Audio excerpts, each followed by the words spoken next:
Welcome back, everybody. Unit 8 is our climate changing. Today we're going to do reading 2. Very good. If you can open your textbook and go with me to page 187. Here we go.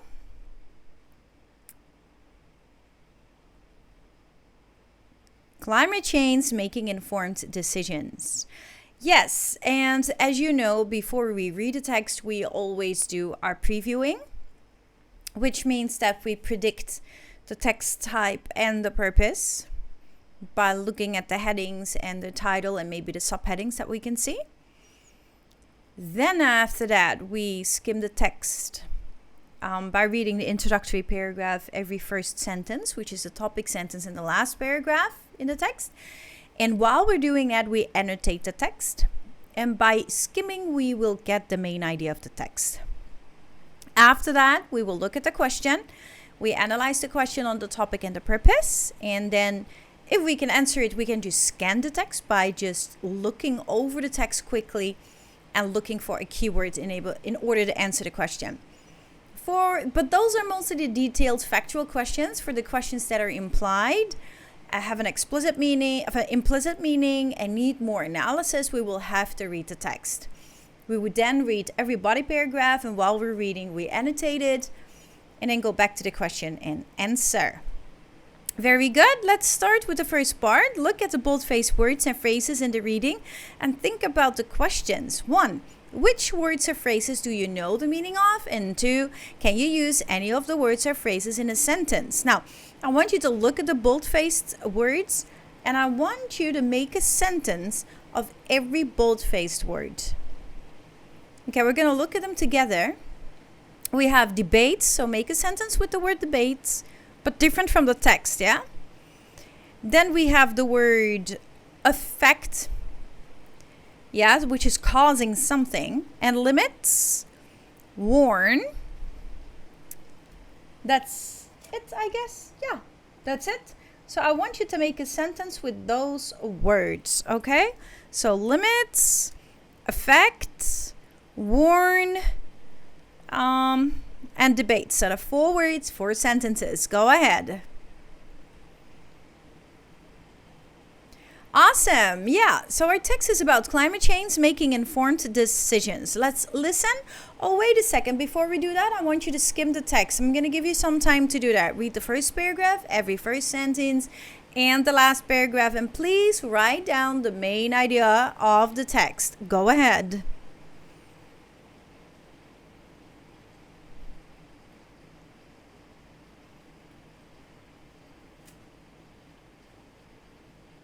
Great. That brings us to the comprehension. You can analyze the questions and then scan the text for the answer and or read the body paragraphs, annotate the keywords, and then go back to the questions. Okay, I'm going to give you some time to answer questions 1 till 5. Remember to annotate the questions on the keywords. Go ahead.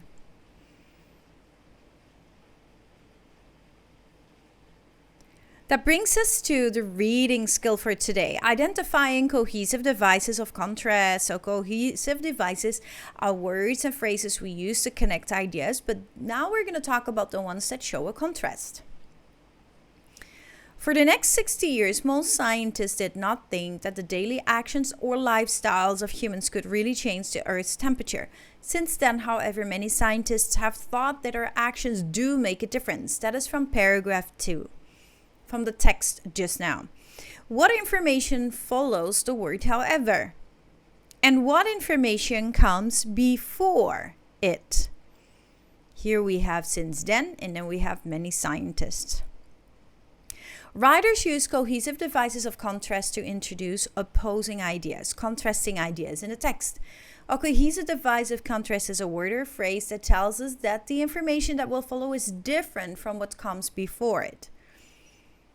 Now here we see the example for the next 60 years and then since then, however, many scientists. Now, in the first sentence, most scientists did not think that our actions or lifestyles could really change the Earth's temperature.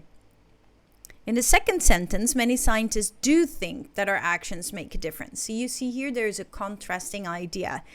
The use of the word however helps the reader to expect contrast, different information, not comparison, which is similar information. However is a cohesive device of contrast. Now I want you to read the quotes from reading 1, some predictions and results of climate change. Which words are cohesive devices to show contrast? And what do they contrast? So I want you to circle or underline the cohesive devices in statements or quotes 1, 2, and 3, and then write down what contrast they show. Go ahead.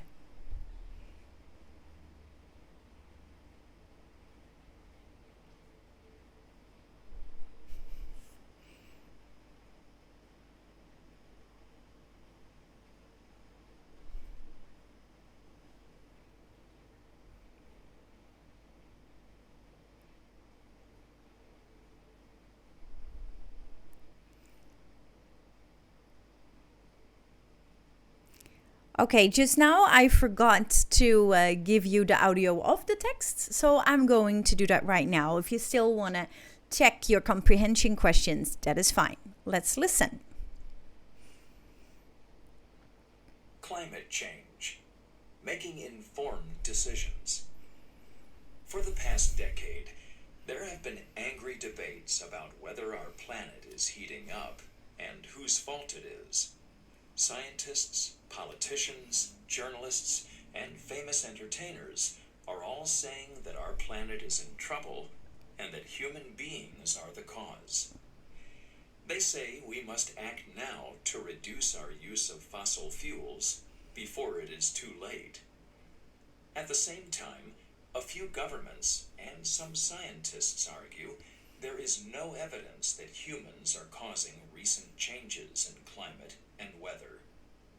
Clearly, the experts can't agree.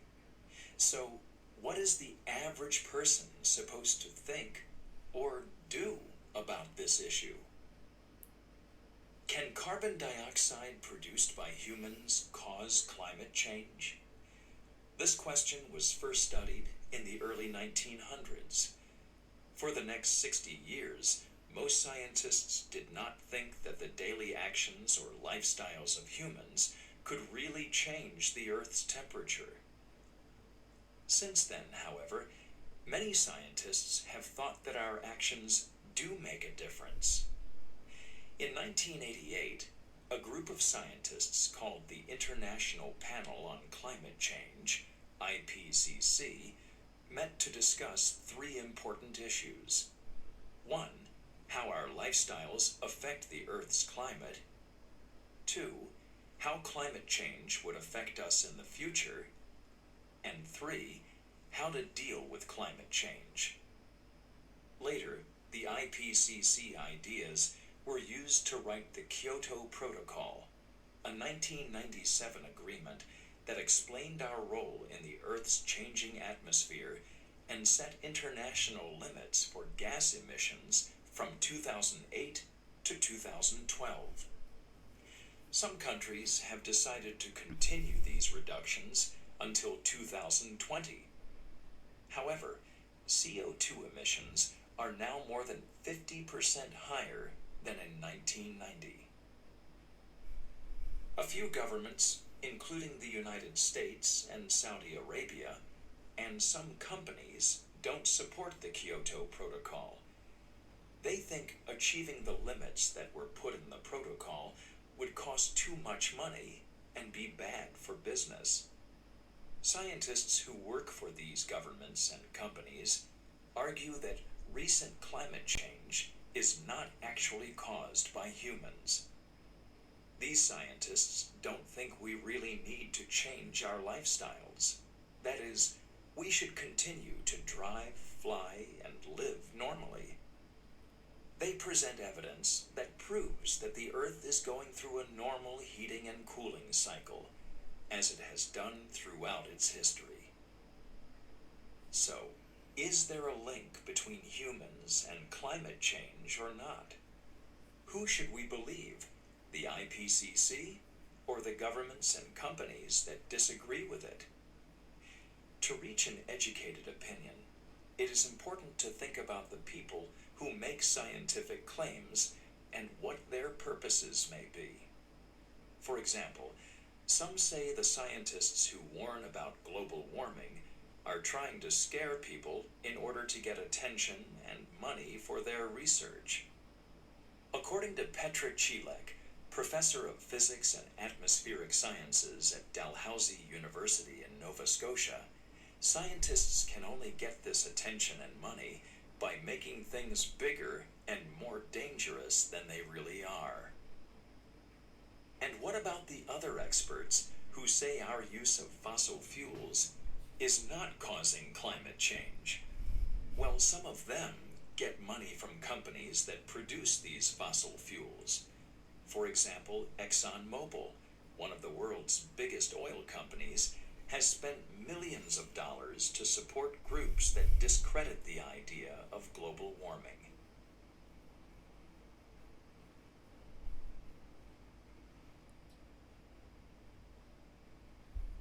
Two groups have criticized ExxonMobil for this.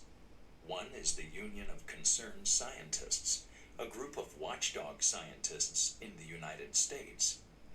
Another is the Royal Society, Britain's top scientific academy. Both groups have said ExxonMobil is trying to confuse people with incorrect and dishonest information about climate change. Clearly, scientific information can be affected by the interests of individual scientists. When we hear reports on climate change, we must use good judgment and ask ourselves where the facts are coming from. We must interpret the research, make informed decisions, and most importantly, participate in the debate. Yes, very good. Okay, that's the audio for the text. So if you would want to review your comprehension questions, go ahead.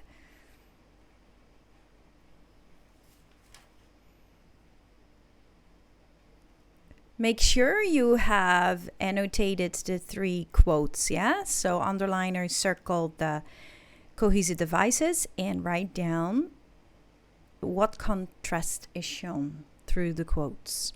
That brings us to the last part of the video today, connecting the readings. That means that we're connecting reading 1 and reading 2. A causal chain helps you to see the relationship between causes and effects. Now look at the causal chain below, describing the information in reading 1 and reading 2. The green indicates information from reading 1. The purple indicates information from reading 2.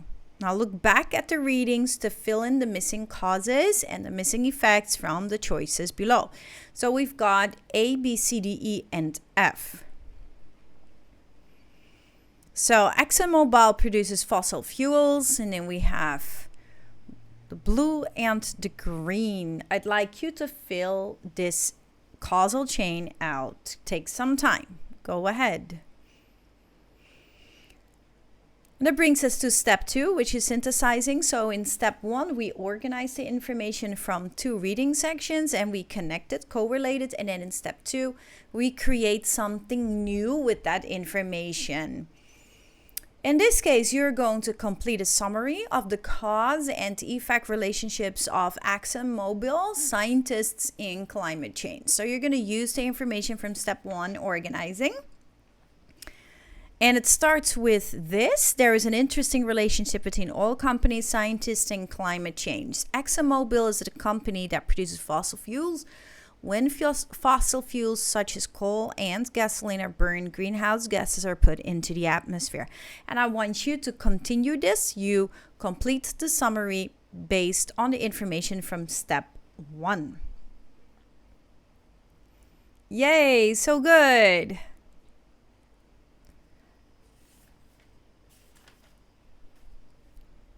Awesome. Okay, that brings us to the end of our video today. We started off with vocabulary, and I asked you to look at the bold-faced words, whether you understood them or not, and then making a sentence of each word.